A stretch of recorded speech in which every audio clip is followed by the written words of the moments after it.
Assalamualaikum warahmatullahi wabarakatuh. Kita kembali memasuki materi geografi di semester 2 bab 5 mengenai dinamika litosfer dan dampaknya terhadap kehidupan. Salah satu lapisan bumi adalah litosfer. Dalam litosfer terdapat lapisan terluar yang disebut lapisan pedosfer. Beberapa lapisan tanah dan batuan mengisi bagian pedosfer. Dalam pedosfer terdapat kejadian pengikisan batuan, banyaknya tipe tanah dan pelapukan batuan. Itulah beberapa hasil dinamika yang terjadi di pedosfer. Bumi beserta struktur lapisannya merupakan rancangan Tuhan Yang Maha Kuasa agar manusia dapat hidup di dalamnya serta memanfaatkan potensi yang ada di setiap lapisannya. Sejalan dengan perkembangan kemajuan berpikir manusia, pengetahuan tentang bumi diawali dari pengetahuan tentang bentuk-bentuk luar permukaan bumi atau morfologi.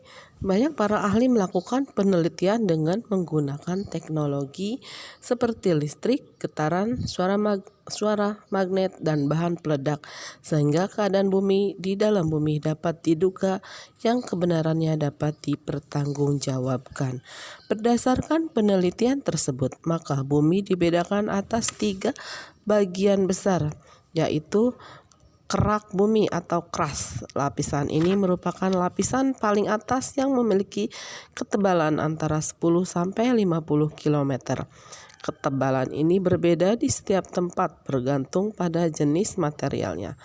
Kerak bumi memiliki ketebalan lapisan 20 sampai 50 km, sedangkan kerak samudra memiliki ketebalan 10 sampai 12 km. Yang kedua, selimut atau mantel. Lapisan ini terletak di bawah lapisan kerak bumi yang berfungsi melindungi lapisan inti bumi. Lapisan ini bersifat kental yang memiliki ketebalan 2.900 km dengan suhu sekitar 3.000 derajat Celcius. Yang ketiga, inti bumi atau core. Inti ini dibedakan atas inti luar dan inti dalam. Tebal inti luar 2,160 km dengan suhu sekitar 3.900 derajat Celcius. Inti dalam tersusun atas material besi dan nikel. Ketebalan sekitar 2.500 km dengan suhu sekitar 4.800 Celcius. Inti dalam bersifat padat disebabkan adanya tekanan yang sangat tinggi dari bagian-bagian bumi lainnya. Proses tektonisme dan pengaruhnya terhadap kehidupan. Tektonisme adalah peristiwa pergeseran atau dislokasi letak lempeng bumi dalam skala besar, baik mendatar maupun vertikal. Tektonisme terdiri atas proses lipatan dan patahan. Lipatan terjadi akibat adanya tenaga endogen berupa tekanan yang arahnya mendatar dari arah yang berhadapan dalam waktu yang relatif lama. Akibatnya, lapisan-lapisan batuan di sekitar daerah tersebut terlipat.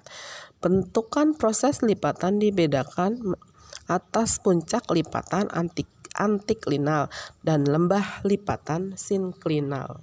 Bentuk yang kedua, patahan. Patahan terjadi karena adanya gerakan vertikal maupun horizontal pada lapisan kulit bumi yang kaku dalam waktu yang sangat cepat. Ciri dari patahan adalah memiliki bidang pergeseran dan terdapat kelurusan pada peta topografi atau citra satelit. Secara umum, struktur patahan dikelompokkan menjadi 3 jenis: patahan normal, patahan mendatar, dan patahan naik.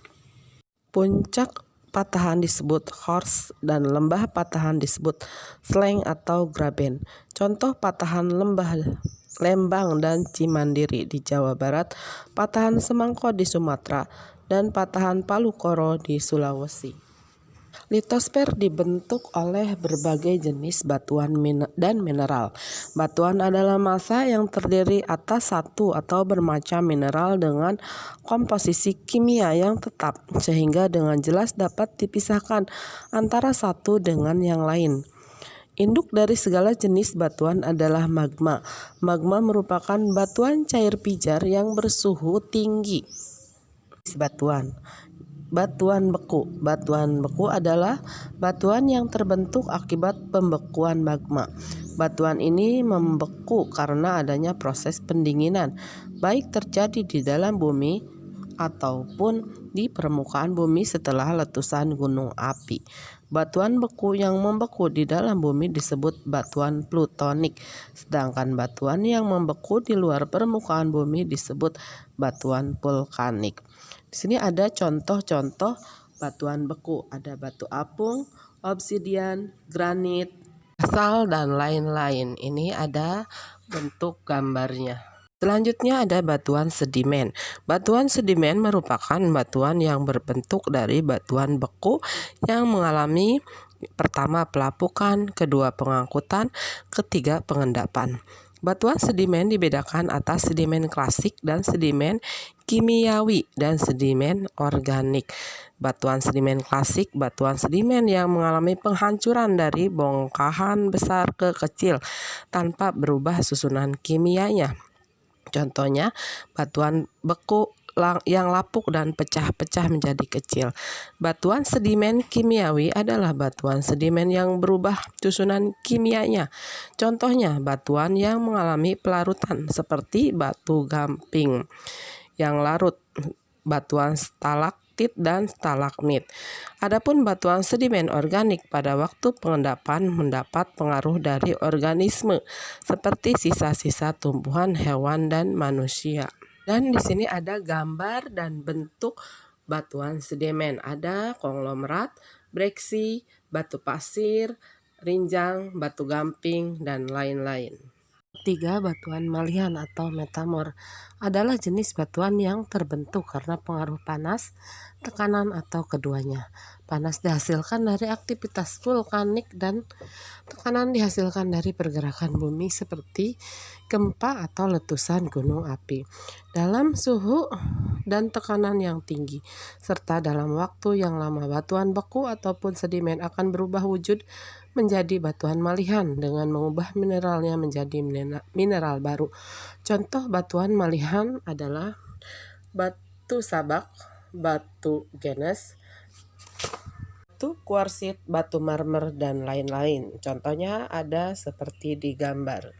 Vulkanisme dan pengaruhnya terhadap kehidupan. Vulkanisme merupakan kegiatan gunung api yang terjadi karena aktivitas keluarnya magma sampai ke permukaan bumi. Proses keluarnya magma ke permukaan bumi disebut letusan gunung api atau erupsi. Intrusi magma adalah aktivitas magma pada litosfer yang memotong atau menyisip di antara lapisan-lapisan litosfer tetapi tidak mencapai permukaan bumi. Bentuk-bentuk hasil intrusi magma: batolit, yaitu batuan beku yang terbentuk di dalam kapur magma karena penurunan suhu yang sangat lambat. Lakolit, yaitu batuan beku yang berasal dari resapan magma di antara dua lapisan litosfer yang bentuknya seperti lensa cembung. Silts, yaitu sisipan magma yang membeku di antara dua lapisan litosfer relatif tipis dan melebar. Gang, yaitu batuan hasil interupsi magma yang memotong lapisan-lapisan litosfer dengan bentuk pipih atau lempeng. Apophysis, yaitu gang yang relatif kecil yang merupakan cabang gang. Diatrema, yaitu batuan pengisi pipa letusan berbentuk silinder mulai dari dapur magma sampai ke permukaan bumi. Ekstrusi magma atau erupsi adalah gejala penerobosan magma sampai ke permukaan bumi. Berdasarkan lokasi tempat keluarnya magma, erupsi dibedakan. Yang pertama, erupsi linear, yaitu magma keluar dari ke permukaan bumi melalui retakan yang memanjang seperti sebuah garis. Erupsi areal, yaitu magma keluar dari dapur magma yang letaknya sangat dekat dengan permukaan bumi sehingga mampu membakar dan melelehkan lapisan batuan di sekitarnya. Erupsi sentral, yaitu magma keluar melalui sebuah lubang atau pusat erupsi sehingga membentuk kerucut gunung api yang berdiri sendiri. Berdasarkan kekuatannya, erupsi dibedakan. Yang pertama, leleran, yaitu proses erupsi berupa leleran lava melalui retakan-retakan. Yang kedua, ledakan, yaitu proses erupsi berupa ledakan yang memuntahkan bahan-bahan piroklastik di samping leleran lava. Berdasarkan strukturnya, gunung api terdiri atas magma, yaitu bahan silika cair pijar yang terdiri atas benda padat, cair, dan gas yang terdapat di dalam litosfer dengan suhu 900 Celcius sampai 1200 derajat Celcius. Yang kedua, kawah utama, yaitu lubang erupsi yang berdiameter kurang dari atau sama dengan 2 km yang terletak di bagian puncak gunung api sebagai hasil erupsi pusat. Yang ketiga, pipa kawah, yaitu suatu lubang atau rekahan yang merupakan bidang lemah pada kerak bumi tempat magma menerobos ke permukaan bumi. Yang keempat, kawah samping, yaitu lubang erupsi berdiameter kurang dari atau sama dengan 2 km yang terletak di bagian lereng tubuh gunung api sebagai hasil erupsi samping.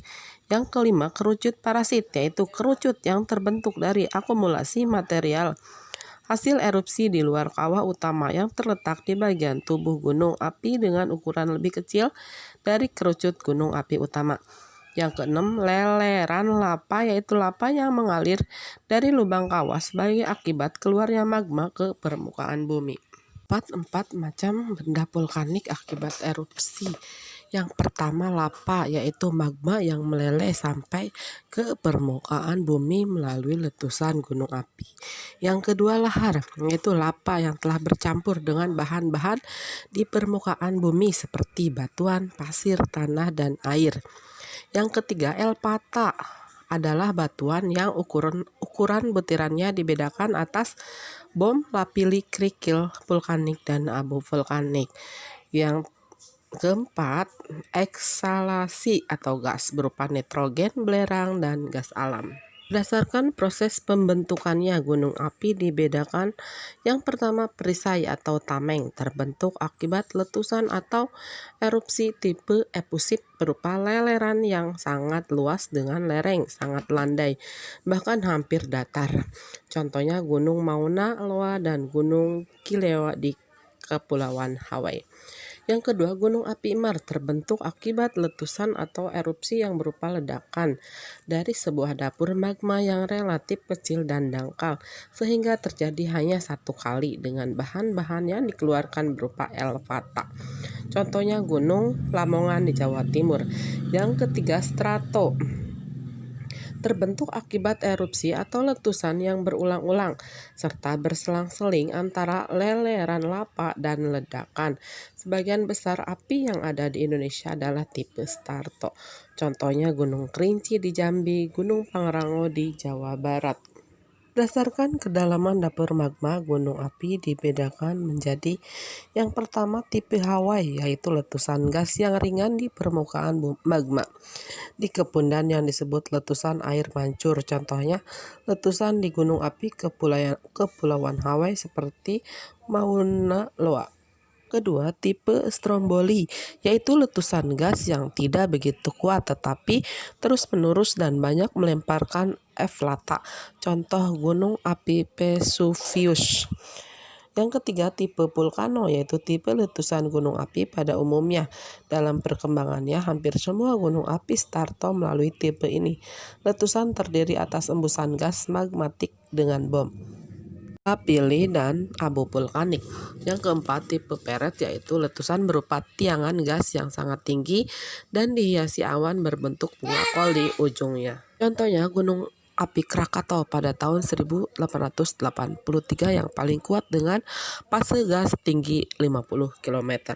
Selanjutnya tipe Merapi dan Pele, yaitu tipe letusan dengan magma yang kental berturut-turut dari tekanan gas yang rendah ke yang tinggi. Contohnya Gunung Merapi di Jawa Tengah. Manfaat dari gunung berapi. Yang pertama, abu vulkaniknya dapat menyuburkan tanah sehingga cocok untuk lahan pertanian. Yang kedua, material hasil letusannya banyak dimanfaatkan untuk bahan galian seperti pasir, batu, kerikil, obsidian, dan lereng. Yang ketiga, sebagai tempat pariwisata karena lingkungannya yang indah seperti adanya kawah, contohnya di Gunung Bromo dan Tangkuban Perahu.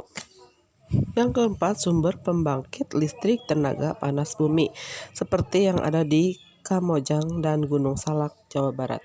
Untuk materi kali ini kita cukupkan. Wassalamualaikum warahmatullahi wabarakatuh.